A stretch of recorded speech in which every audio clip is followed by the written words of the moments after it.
Chrissy Wozniak. I am so happy to talk to our guest today. She is the Director of Corporate Finance at Bmo Financial Group, working within the agriculture sector. She also teaches as adjunct professor in the Master of Food and Resource Economics program at the University of British Columbia. From Langley, British Columbia, I'd like to welcome Karen Taylor. Welcome, Karen, and thank you so much for being here. How are you Thank today? you. I'm great. Thank you. I'm really excited for this conversation, and I'm really glad to be here. Awesome. So, what is your background? I understand you have a farm in Langley.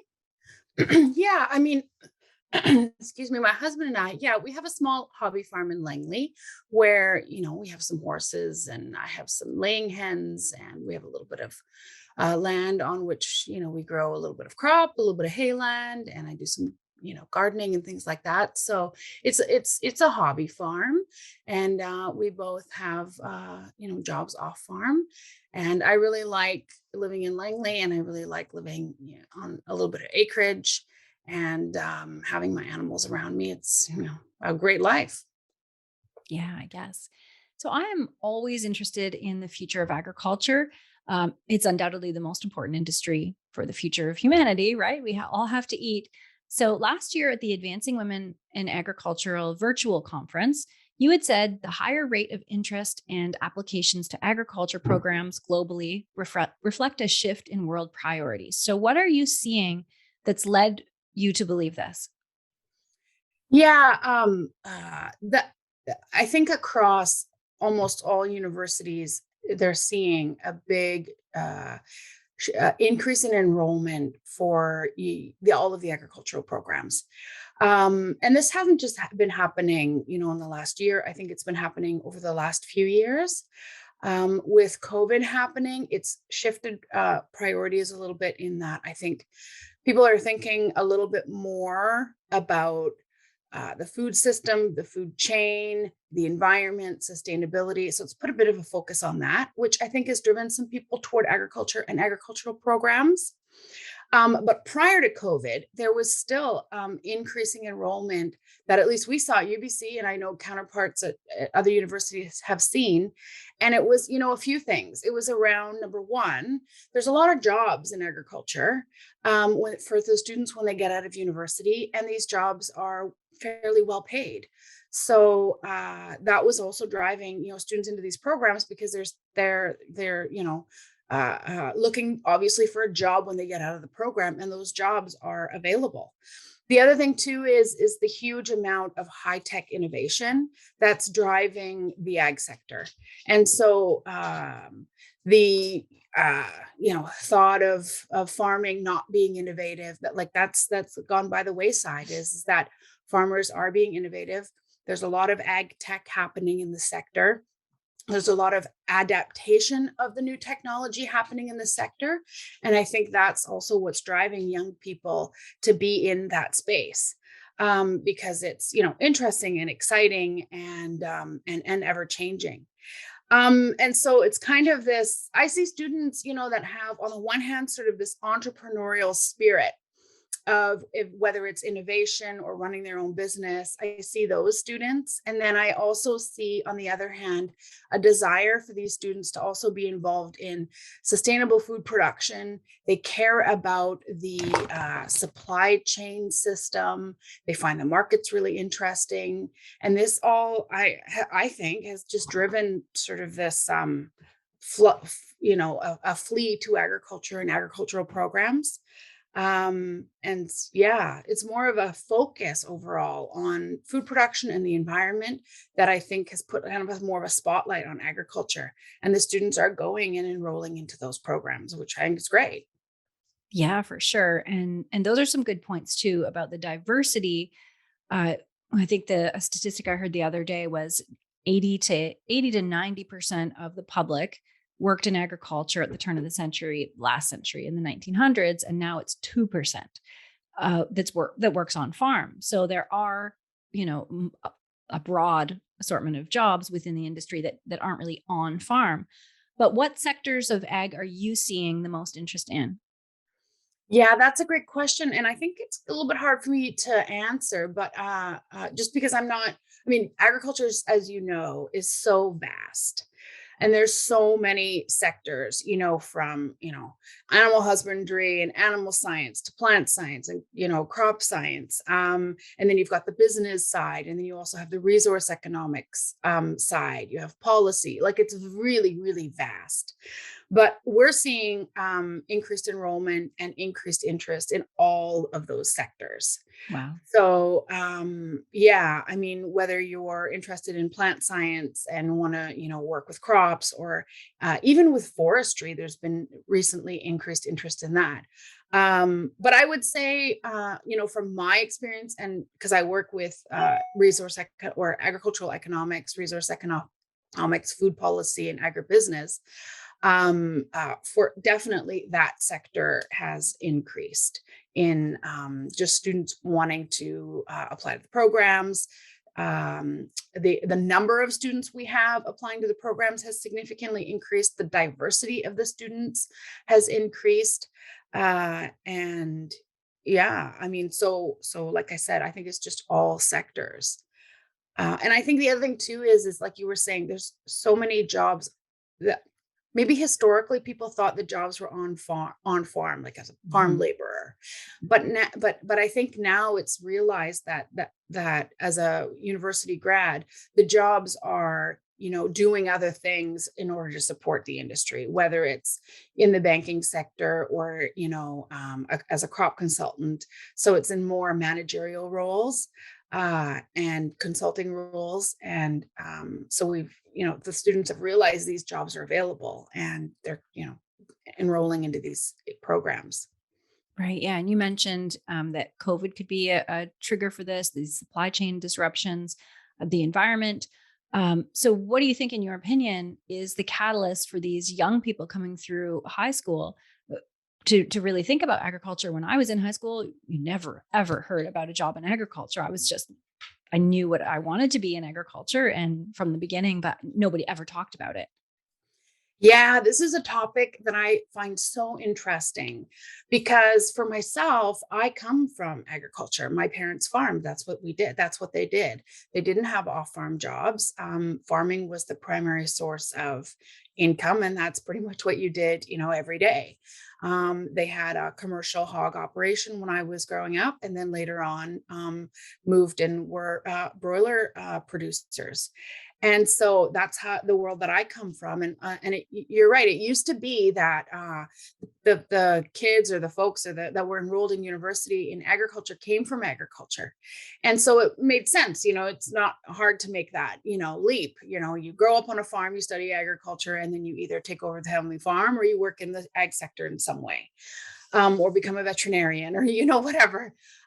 But now I'm so interested to hear from the students about why they study agriculture. And I ask them, and the answers that I get are very vast. Mhm. Yes, there are still some who have family operations, whether it's a farm or whether it's a food processing operation. May not be in Canada, it could be in China, or it could be, in South America, because there's a lot of international students. So yes, there are those. The class I have right now, for example, there's less than 20% that come from agriculture, Wow. of 38 master's students. And the balance of them, they have all kinds of reasons why they study agriculture, from just an interest in food to an interest in the environment to being involved in something sustainable. I get, long drawn out answers about the supply chain and how important it is. But overall, at the end of the day, I think that it's a couple of things. I think it's technology, young people like technology, and they like and so I think that is something that's driving them to agriculture. I think it's also their interest in food sustainability and the environment that's kind of driving them into that. And then I think that the importance of food and the idea that they're going to have a job that is rewarding beyond a paycheck is also something that I feel for myself, but also that I hear from the students as well. So I don't, it's like I said, it's a number of things that's drawing them into agriculture, but those are sort of the primary things. It's just the overall that they find it really interesting, and they want to be in, they are choosing to be involved in that sector. Wow, that's great. And it is so rewarding to be part of something that feeds the world. So I would have to definitely agree with you there. And what advice do you give to high school students who are interested in pursuing a career in ag? Um, yeah, advice. I mean, I would say, go for it. If you have interest, there is lots of opportunity, there are lots of jobs, and the sector is always changing. And so I would not hesitate in giving any, high school student advice to say, you should pursue it for sure. I think that they're going to find their work to be interesting because it's always changing. I think they're going to find being involved in this sector to be rewarding. There's a lot of opportunity to travel. I mean, agriculture occurs everywhere, all over the world. People have to eat. I mean, and it's in different sizes and ways that it's done all over the world. And this sector is just overall just so vast that there's so much room, I think, for whatever interest that person has, whether it's plant science or animal science or business. There's so much room in this sector for the person to find a job in that space. That's great. And the general public is now so far removed from the farm these days. It presents many new challenges to the industry. So, what is the best way to address the issues that causes? Yeah, the that's a great question. And I struggle with finding an answer for that one Mhm. because the urban rural divide, or the gap between rural and urban, is often, discussed and talked about, and people are trying to find solutions for how to bridge that gap. Um, but I think one of the critical things is for, I mean, I'm an advocate of education, so to educate, folks that are living in rural or in urban areas about agriculture. Mhm. And so, I'm very supportive of marketing campaigns where farmers are able to tell their story. It's been shown that people respond much better and remember things much better if you tell them a story rather than a fact.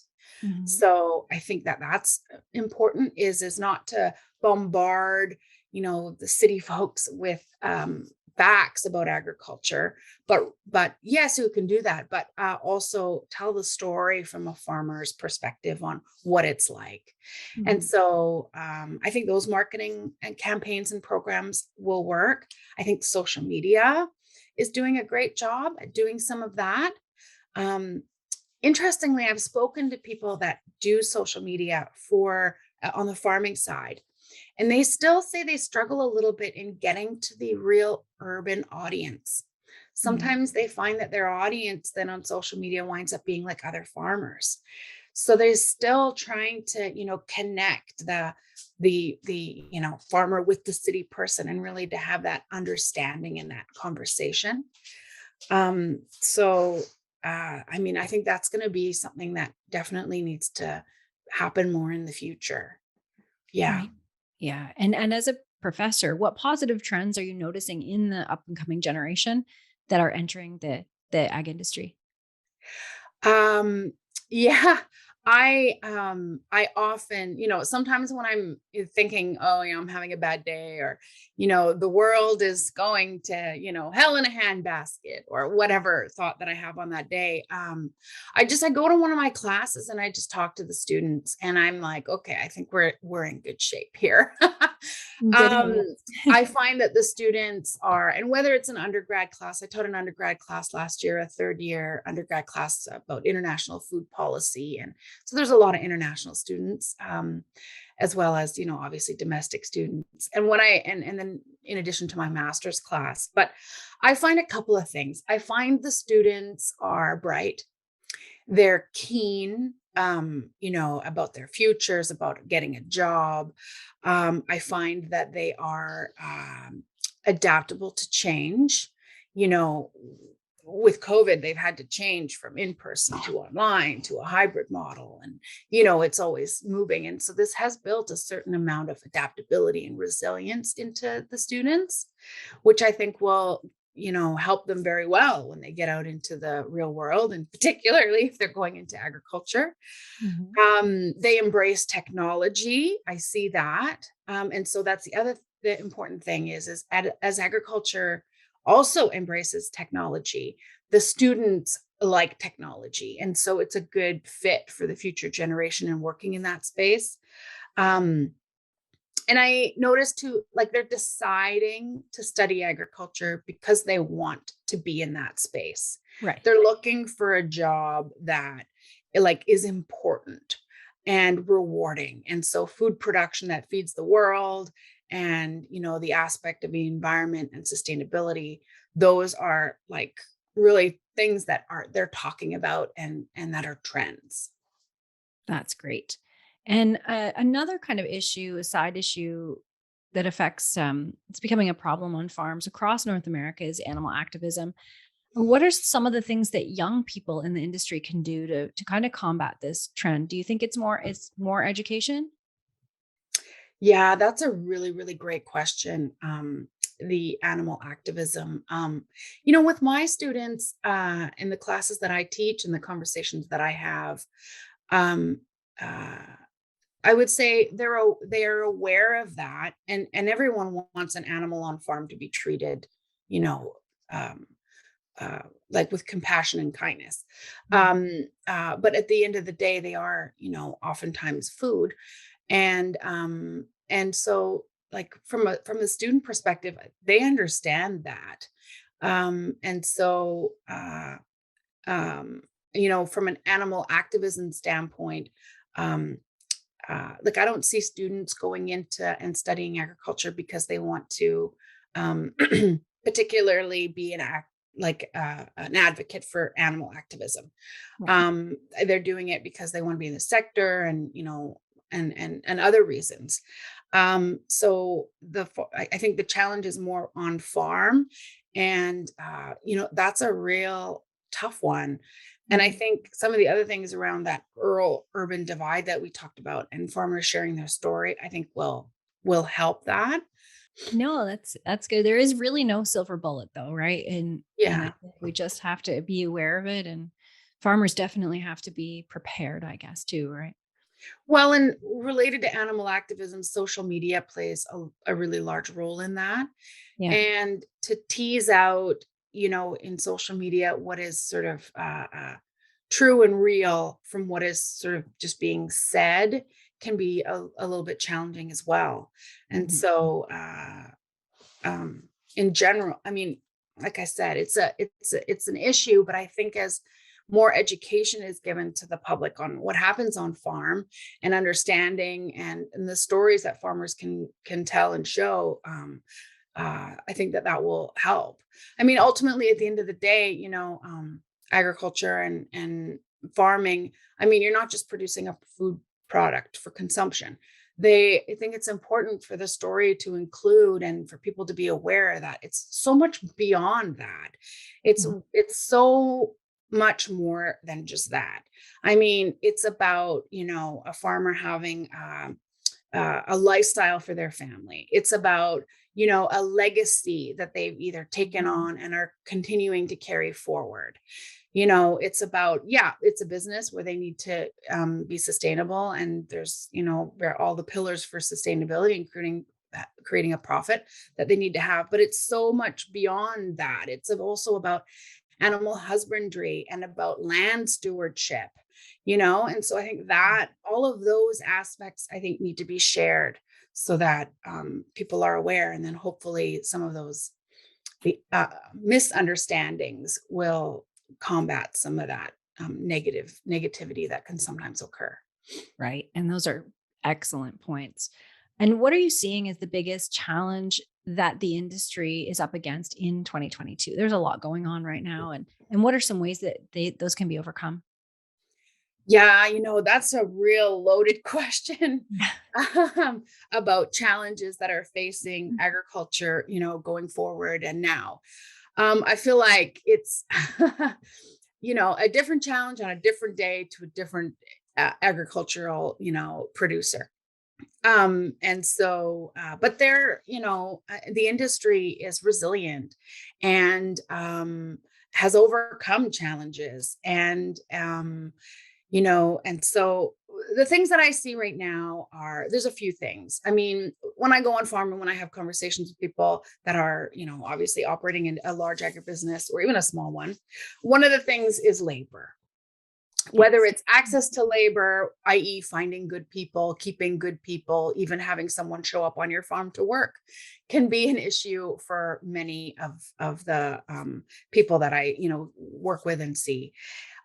Cost of labor increasing is also an issue. So I would say labor in general, accessibility and the cost is a challenge. Mhm. Overall increasing costs of input costs. So whether this is like everything, it's all over the news. Everything's getting more expensive. We have, record levels of inflation.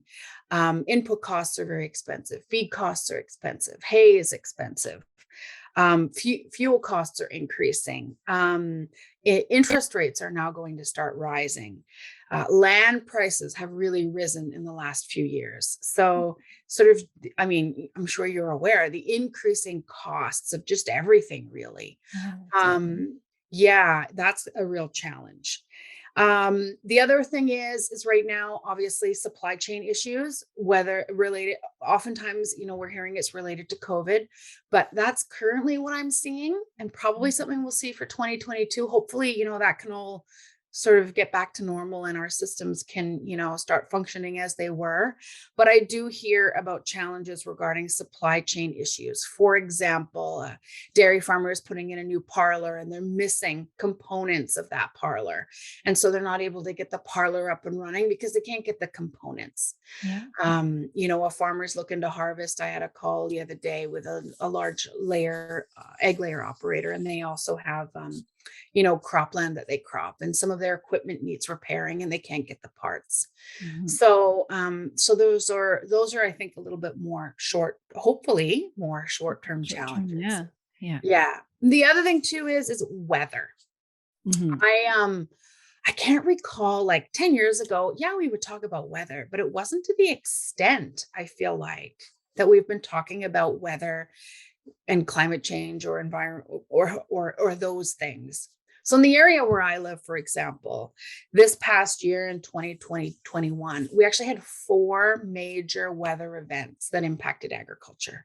There Mhm. was forest fires during the summertime, like, that significantly impacted our agriculture. We then had a heat dome in the summer. So it was very, very hot. And then, so people that had livestock saw some, obviously some mortality issues and some reduced production. And so crops were fried in some cases because of Yeah. this heat dome. It happened in August. And then we had flooding here, significant flooding. I'm sure you saw it on the news, but Yeah. yeah, we had significant flooding here in November. And that was just, outrageous, kind of once in a generation, let's hope, flooding.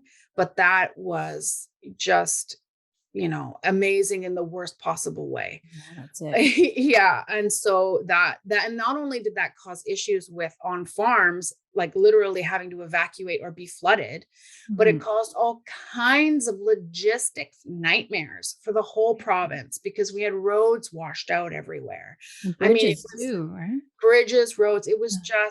it was every single person in agriculture was impacted that day, Yeah. whether they were flooded or not, because of the logistics Wow. of moving, food gets transported everywhere, of moving product. Mhm. People were flying things places. I mean, to get in order to meet their contracts. And then if that's not enough, in December we had a winter storm where it was cold and we had a lot of ice, and in the valley where I live, and that caused other problems also, power outages, I Uh, mean, all kinds of things. what a So year. it's just been I mean, like I say, amazing in the worst possible way. With all of the struggles and challenges already, in the space, with, policy changes and market volatility and, the other things I mentioned. And then to add weather on top of that, Right. it's, yeah, it's just, it really, really is, has been challenging. And Wow. so I'm just glad that I am able to work in a space and in a sector where I can, hopefully help in some way, Mhm. and help the sector, get back to where they were. But those would be the main things. And I know it's a lot, but and I'm talking to any farmers and people in the space, in the sector and in the industry, that's what I hear is there are a lot of challenges. Yeah, yeah, that's it. And luckily they're resilient people and hopefully they're getting enough assistance to get through it all. Yeah, and I mean, hopefully some of these challenges too are going to be a little more short term, some of the Mhm. supply chain issues. Let's hope that's short term. Some of the Yeah, weather, I mean, we haven't seen these kinds of, and the amount of, and the sort of level of weather impacts before. mhm, So I'm hopeful that that's also, kind of a once in a lifetime, or once in a, many decades event, rather than a regular occurring event. for sure. Yeah. Yeah. And BMO, I know you're not directly related to this area, but BMO has been making significant contributions with their new Climate Institute. Do you have information about that? Yeah, it was announced in March, I believe, of last year, that BMO has created a climate institute. And so what the bank is looking to do is it's sort of a virtual hub of expertise, where scientists and analysts and partners can come together and help understand climate change, what's sustainability, as well as reducing carbon emissions. That's one of the key things, is to work toward reducing carbon emissions, and just overall, how do we operate more environmentally responsible? Mhm. And these items have come to the forefront. And when we see weather events, like we've seen, it also, kind of comes even more to the forefront. And so I think the banks realize that things need to change and are going to change, and they want to be a partner and help with that change. And so it's still really new.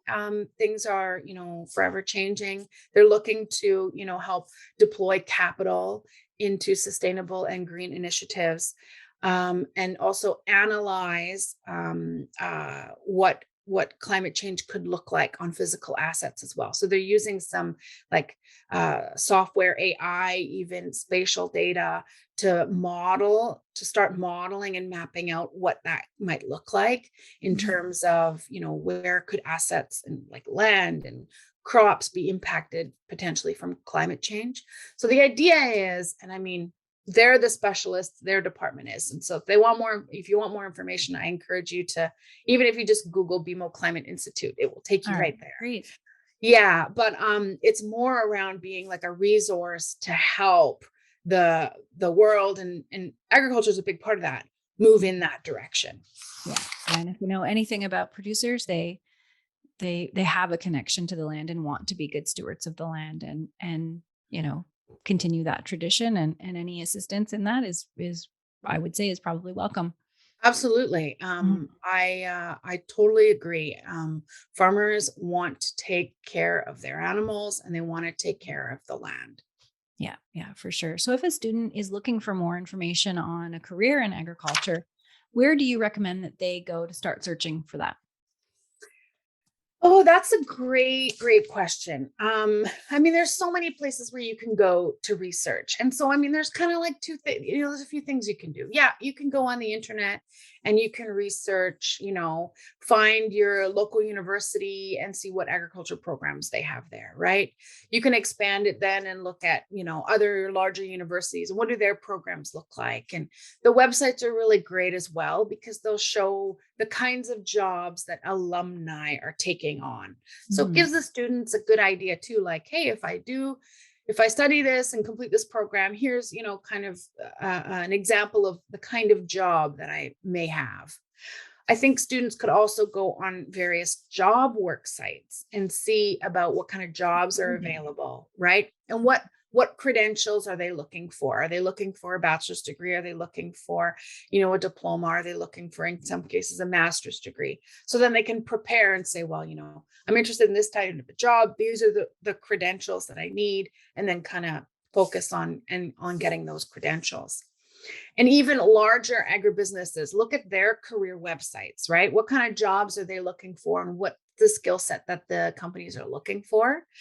And then, at the end of the day, I think nothing beats just in general talking to people. Yeah. You know, Yeah. I mean, and whether it's, hey, if a farm kid and your banker's coming, in to meet with your parents about their banking, I mean, why not talk to the ag banker that's there about, what jobs are available in agriculture? I guarantee you, I mean, I don't know of anyone that wouldn't welcome that conversation, Right. Yeah. or the crop specialist comes on farm and you can talk to them about that. And if you're not from farming and you have a desire and an interest to do that, I mean, you can go on LinkedIn and find people that are in that role and reach out. That's a little bit tougher because they don't know you, but Mhm. still people are more, I think that the industry has a level of like welcoming talent. Yeah. Um, right. And so I can't imagine that somebody would say, well, no, I don't want to talk to you about a career in agriculture. Like they're going to Yeah. welcome that. For sure. So I definitely encourage students to do that. I mean, just talk to somebody and see what they say about their job, other jobs, or if they didn't have that job, what job would they, what do they Mhm. see? All of those things I think would be really good for students to make their decision. And then, my other advice is when they're researching, like just don't hesitate. Um, um, there's a real need for talented people in agriculture. Yeah. Yeah, for sure. And so I have one more question for you. What are you most passionate about? Why do you personally serve the ag industry? I can see you have lots of passion about it. So, Oh, well, I am really passionate about it because, well, this is such a good question and it's kind of like, it touches so many things. So, like, I'm just curious in general about all things agriculture. Whether it's ag tech or just, somebody has like a really good quality bull. And I'm like, oh, well, I want to come see.